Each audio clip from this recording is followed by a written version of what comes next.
Yes guys, നമ്മൾ ഇന്നത്തെ യാത്ര എന്ന് പറയുന്നത് കോയമ്പത്തൂർ ഇശയിലെ ആദ്യോഗി കാണാൻ വേണ്ടിയാണ്. അപ്പോൾ ഈ കിടക്കുന്ന 16-188 എറണാകുളം കരൈക്കൽ എക്സ്പ്രസിനാണ് നമ്മൾ എത്തിച്ചേർന്നത് കോയമ്പത്തൂർ. രാവിലെ 3:15 കോയമ്പത്തൂർ എത്തി. അവിടെ നമ്മൾ ഇശയിലേക്കുള്ള ബസ് കയറാൻ വേണ്ടി നടക്കുവാണ്. രാവിലെ തന്നെ നല്ല തണുപ്പുണ്ട് കേട്ടോ.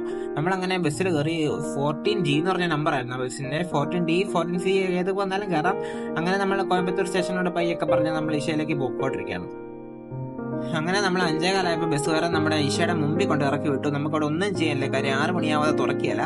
ഈ കിടക്കുന്ന പട്ടിയും അവിടെ നിൽക്കുന്ന ഒരു ഓട്ടോ ചേട്ടനും മാത്രമേ ഇവിടെ ഉള്ളായിരുന്നു, വേറെ ആരും ഇവിടെ ഇല്ലായിരുന്നു. പിന്നെ നമ്മൾ റോഡിലൂടെ പോകുന്ന ആൾക്കാരെയൊക്കെ നോക്കി നിന്ന് അവിടെയൊക്കെയുള്ള വണ്ടിയൊക്കെ നോക്കി അങ്ങനെ നിന്നു. അവിടെ ഒരു കടയുണ്ട് കേട്ടോ, ടീ ഷോപ്പ്. നമ്മൾ പോയില്ല, നമ്മള് എന്നാലും അങ്ങനെ ചാടൊക്കെ ഇട്ട് വേണ്ടെന്ന് പറഞ്ഞാൽ നല്ല തണുപ്പ് കേട്ടോ. എല്ലാവരും തണുത്ത് പറിച്ച് നിൽക്കത്തേണ്ട. മെൽവിനാണ് തണുത്ത് പറിച്ചിട്ട് നിൽക്കാൻ മേല.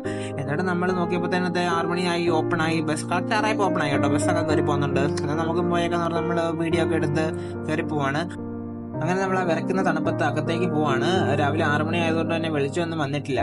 നമ്മൾ പിന്നെ ഏകദേശം അവിടെ ചെന്നപ്പോഴത്തേനും പതൊക്കെ വെളിച്ചമൊക്കെ വരാൻ തുടങ്ങി. പിന്നെ നമ്മളവിടെ ഒരു വാഷ്റൂം ഫെസിലിറ്റി ഉണ്ടായിരുന്നു. അപ്പോൾ അവിടെ പോയിട്ട് നമ്മൾ ഫ്രഷ് ആയി തിരിച്ചിറങ്ങിയപ്പോഴത്തേനും സൂര്യൻ ഏകദേശം വന്നു. ആ സ്റ്റാച്ചു ഒക്കെ വിസിബിൾ ആയി കേട്ടോ, നല്ല രസം ഉണ്ടായിരുന്നു. അങ്ങനെ നമ്മൾ ആ ഇഷ സ്റ്റാച്ചുവിന്റെ ലക്ഷ്യം വെച്ച് മുന്നോട്ട് തന്നെ പോവാണ്. നമുക്ക് ദൂരെ ആ സ്റ്റാച്ചു കാണാം, ബാക്ക്ഗ്രൗണ്ടിൽ നല്ല മലയുടെ വ്യൂ ഒക്കെ ആയിട്ട്. ആക്ച്വലി നമ്മളിവിടെ വന്നത് ശിവരാത്രിയുടെ 1 മന്ത് മുന്നെയാണ്. അതുകൊണ്ട് തന്നെ ശിവരാത്രി ഫെസ്റ്റിവലിലെ കുറേ ഡെക്കറേഷൻസ് ഒക്കെ ഇവിടെ അറേഞ്ച്മെന്റ്സ് ഒക്കെ നടക്കുന്നുണ്ടായിരുന്നു. അത് കുറച്ച് ബുദ്ധിമുട്ടൊക്കെ ഉണ്ടായിരുന്നു, എന്നാലും കുഴപ്പമില്ല. അങ്ങനെ നമ്മൾ ആദ്യമൊക്കെ അടുത്തെത്തി. എന്ത് രസമാണെന്നറിയോ ആ ഒരു രാവിലെ മോർണിംഗ് ലൈറ്റിൽ ആ ഒരു സ്റ്റാച്ചു ശിവനെ ഇങ്ങനെ കാണാൻ വേണ്ടിയിട്ട്. ഈ ഒരു ടൈമിൽ മാക്സിമം വരണം കേട്ടോ, വരുവാണെങ്കിൽ. കാര്യം ആ സ്റ്റാച്ചുവിൻ്റെ ഭംഗി സൂപ്പറായിട്ട് കാണാൻ പറ്റുന്ന ഈ ഒരു ലൈറ്റിലായിരിക്കും. കാര്യം കുറച്ചുകൂടെ വെയിലായി കഴിഞ്ഞാൽ അത്ര ഭംഗിയൊന്നും കാണില്ല. പിന്നെ നമുക്ക് ഒരുപാട് നല്ല ഫോട്ടോസ് എടുക്കാൻ പറ്റും. അങ്ങനെ ഒരുപാട് നല്ല നല്ല ഫോട്ടോസൊക്കെ എടുത്ത് നമ്മൾ ഇഷയുടെ ബാക്കി ആക്ടിവിറ്റീസ് കാണാൻ വേണ്ടി പോവുകയാണ്. ഇഷ യോഗ സെൻറ്ററിൽ വേറെ കുറേ സ്ഥലങ്ങളുണ്ടല്ലോ, അതിലേക്ക് പോവാണ്. അപ്പോൾ ഇതാണ് ആ പോകുന്ന വഴി. ആ പോകുന്ന വഴിയിൽ ഈ കൺസ്ട്രക്ഷൻ വർക്ക് നടക്കുന്നുണ്ട്, അതിൻ്റെ കുറച്ച് ബുദ്ധിമുട്ടുകളൊക്കെ ഉണ്ട്. എന്നാലും കുഴപ്പമില്ലായിരുന്നു. പിന്നെ അവിടെ നമ്മൾ നോക്കുമ്പോൾ കുറേ ആൾക്കാർ ഇങ്ങനെ വരുന്നുണ്ട്, ID കാർഡൊക്കെ ഇട്ട്. എനിക്ക് തോന്നുന്നു അവിടെ ഇഷ യോഗ സെൻറ്ററിൽ സ്റ്റേ ചെയ്യുന്ന ആൾക്കാരായിരിക്കും.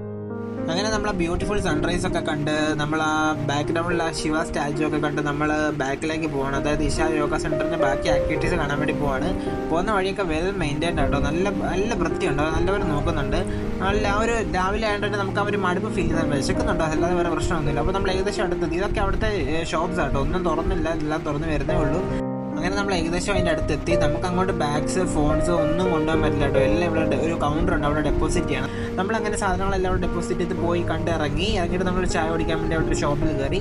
നല്ലൊരു ഷോപ്പായിരുന്നു കേട്ടോ. അവിടെ നമ്മൾ പിന്നെ ഫുഡ് ഉണ്ടായിരുന്നു, ഫുഡ് ഓർഡർ ചെയ്തു. നമ്മൾ ഓർഡർ ചെയ്തതെന്ന് പറഞ്ഞാൽ 3 പേരുള്ളതുകൊണ്ട് തന്നെ നമ്മൾ മസാല ദോശ, ഒനിയൻ ദോശ, പൊടി ദോശ, അങ്ങനെ എന്തൊക്കെ ഐറ്റംസ് ഓർഡർ ചെയ്തത്. 3 വെറൈറ്റി ഐറ്റംസ്. നല്ല ടേസ്റ്റ് ഉണ്ടായിരുന്നു കേട്ടോ.